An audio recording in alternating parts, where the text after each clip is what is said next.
નમસ્કાર, instant India ન્યૂઝમાં આપનું સ્વાગત છે। જૂની પેન્શન નીતિ લાગુ કરવા સહિતની માંગને લઈને વડોદરામાં રેલવે કર્મચારીઓ દ્વારા વિરોધ પ્રદર્શન કરાયો। વડોદરામાં રેલવે કર્મચારીઓ દ્વારા ધરણા પ્રદર્શન કરવામાં આવ્યું। એનપીએસ એટલે કે નવી પેન્શન નીતિ હટાવી જૂની પેન્શન નીતિ લાગુ કરવા રેલવે કામદારોની માંગણી સાથે વેસ્ટર્ન રેલવે એમ્પ્લોઈઝ યુનિયનના નેજા હેઠળ રાજ્યભરમાં વિરોધ પ્રદર્શન કરવામાં આવ્યું। ત્યારે વડોદરામાં પણ પ્રતાપનગર ડીઆરએમ કચેરી કમ્પાઉન્ડમાં વેસ્ટર્ન રેલવે એમ્પ્લોઈઝ યુનિયનના મંડળ મંત્રી સંજય પવારની આગેવાનીમાં રેલવે કામદારોએ ભારે સૂત્રોચ્ચાર સાથે વિરોધ નોંધાવ્યો હતો। તેમાં લગભગ 300 થી વધારે રેલવે કામદારોએ ભાગ લીધો હતો અને સવારે 8 થી સાંજના 5 વાગ્યા સુધી ધરણા પ્રદર્શન યોજીને ભૂખ હડતાળ કરવામાં આવી હતી। આજે ઓલ ઇન્ડિયા રેલવેમેન્સ ફેડરેશનના આહવાન પર western railway employees union Vadodara મંડળ તારીખ 8 થી લઈને 11 તારીખ સુધી રોજ સવારે 10 વાગ્યાથી લઈને 5 વાગ્યા સુધી રિલે ફાસ્ટ પર બેઠું છે।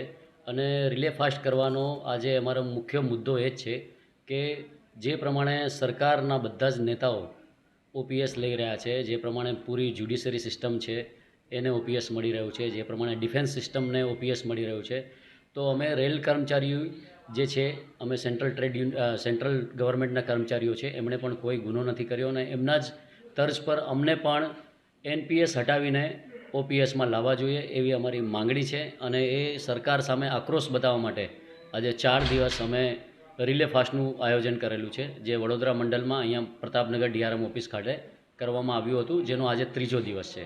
આ આંદોલન કાલના દિવસ સુધી રહેશે અને ત્યારબાદ અમે લોકો સરકાર શું નીતિ અપનાવે છે એની રાહ જોઈશું અને પછી છતાં પણ અમારી વાતો જો ના સાંભળવામાં આવે અને અમારી માંગણી પર ધ્યાન ના આપવામાં આવે તો આનાથી પણ ઉગ્ર આંદોલન કરવાની અમારી તૈયારી છે। મારું નામ Sanjay Pawar, divisional secretary western railway employees union. मेरा नाम जे.आर. भोसले है। मैं वेस्टर्न रेलवे एम्प्लॉयज़ यूनियन का महामंत्री हूँ, ऑल इंडिया रेलवे फेडरेशन का वर्किंग प्रेसिडेंट हूँ और हिंद मजदूर सभा जो हमारी नेशनल संगठन है मजदूरों की, उसका मैं कोषाध्यक्ष हूँ। मैं आज बड़ौदा इसलिए आया हूँ कि आज मेरे बड़ौदा के लोग 8, 9, 10, 11, 4 दिन का प्रोटेस्ट कर रहे हैं कि जो पुराना पेंशन स्कीम जो 31 दिसंबर 2003 तक रेलवे एम्प्लॉय को मिलता था, 1 जनवरी 2004 से बंद किया और लड़कर हमने इसको इंडिविजुअल कुछ केसेस के अंदर चालू रखने का काम किया है। ओवरऑल जो है ये जो नई पेंशन है वो दुखदायक है। वजह कारण ये है कि पुराने पेंशन के अंदर जो हमारा कंट्रीब्यूशन था और सरकार का कंट्रीब्यूशन था, दोनों मिलके 8.33 ऑफ बेसिक पे होता था। अभी 10% रेलवे एम्प्लॉय का पे प्लस डीए का 10% रिकवरी करते हैं और सरकार कंट्रीब्यूट कर रहे हैं पे प्लस डीए का 14%। ये नौकरी में जब हमारे लोग आते हैं तो उसका पहला जुना कंट्रीब्यूशन से 4 गुना ज़्यादा होता है। जब रिटायरमेंट होता है तब एक कंट्रीब्यूशन 14 गुना ज़्यादा होता है। ये पैसा तमाम शेयर बाज़ार में इन्वेस्ट करने के लिए पीएफआरडी के माध्यम से एजेंट्स का अपॉइंटमेंट करते हैं और वहाँ ये पैसा भेजने का काम करते हैं। शेयर बाज़ार एक ऐसी चीज़ है, हमारा मानना है कि ये कभी डूब सकता है, उसका कोई गारंटी नहीं है। और ये डूबने के बाद में ये जो पैसा मजदूरों का पैसा कोई फाइनेंशियल इंस्टीट्यूट के हाथ में देता है without the guarantee of return, वो हमारा खतरा है। साथ साथ में जो भी पैसा बचेगा उसका 60% तो एम्प्लॉय को रिटायरमेंट के दिन दे देते हैं, लेकिन 40% पैसा पेंशन फंड मैनेजर्स जो है वो उनको पास देने का प्रोविज़न है। और पेंशन फंड मैनेजर जो है वो पैसा लेने के बाद में सरकार का और रिटायर्ड एम्प्लॉय का कोई संबंध नहीं रहता है। हमारा मांग है कि हमारी पेंशन देने की जिम्मेदारी इस देश के राज्य सरकार हो, केंद्र सरकार हो, सरकार के ऊपर होनी चाहिए। They are our employers. और इसीलिए आज जो भी कुछ उदाहरण हमारे सामने आए हैं, पब्लिक सेक्टर के हैं, बैंक के हैं और लोग के उनका पेंशन जो है नगण्य मिल रहा है। अभी हमारा भी एनपीएस का जब शुरुआत हो जाएगा तो वहाँ भी वो परेशानी। आज का तारीख में अगर मुझे 50,000 पेंशन मिलती थी तो नया स्कीम के मुताबिक it will come down to 1, 2, 3,000। कुछ केसेस में माइनस भी हो सकता, पैसा ही नहीं कहाँ से देगा। तो हमारा इसके अंदर मानना है कि पेंशन फंड मैनेजमेंट जो है वो सरकार के हाथ में रहना चाहिए। कोई भी इक्विटी मार्केट या financial institute without guarantee of return नहीं होना चाहिए। इसके लिए हम आंदोलन कर रहे हैं। अगर ये आंदोलन हमारा सक्सेस हुआ और सरकार का एक पैसे का भी नुकसान होने वाला नहीं है।